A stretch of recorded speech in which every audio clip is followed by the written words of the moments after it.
ঢাকার ২ সিটি কর্পোরেশনের অধিকাংশ এলাকার বর্জ্যই অপসারণ হয়ে গেছে এমন দাবি করেছেন দুই প্রশাসক। ১২ ঘণ্টার মধ্যে নগরীকে কোরবানির বর্জ্যমুক্ত করতে দুপুর থেকেই দুই কর্পোরেশনের প্রায় ২৯,০০০ কর্মী কাজ করছেন।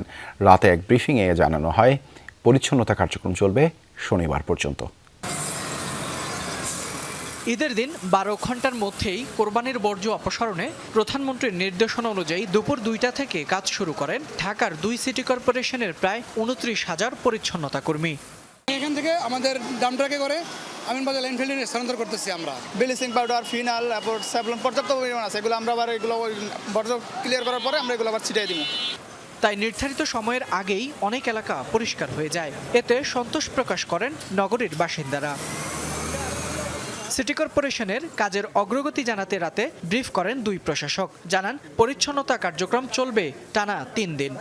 সরকার ঘোষিত ১২ ঘন্টার আগে যেই টার্গেট দেওয়া হয়েছে, আমরা আশা করছি সেই টার্গেট অলরেডি আমাদের কাছে ফুলফিল হয়ে গেছে। এই সময়ের মধ্যে আমরা সেটা কভার করতে পারবো। আর তারপরেও এটা তো আমরা বলেছিলাম যে এরপরেও যদি বাকি থাকে সেগুলো আমরা সংগ্রহ করব।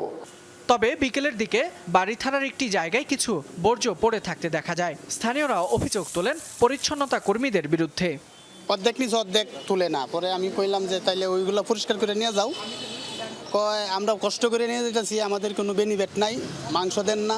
আমি বলছিলাম, বলে যে মাংস দেন নাই, আমাদের ময়লা নেওয়া যাবে না।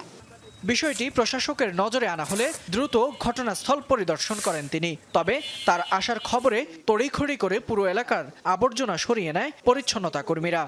এখন যদি এরকম কোনো কিছু থাকে, আমরা এই বিষয়টাকে খতিয়ে দেখব।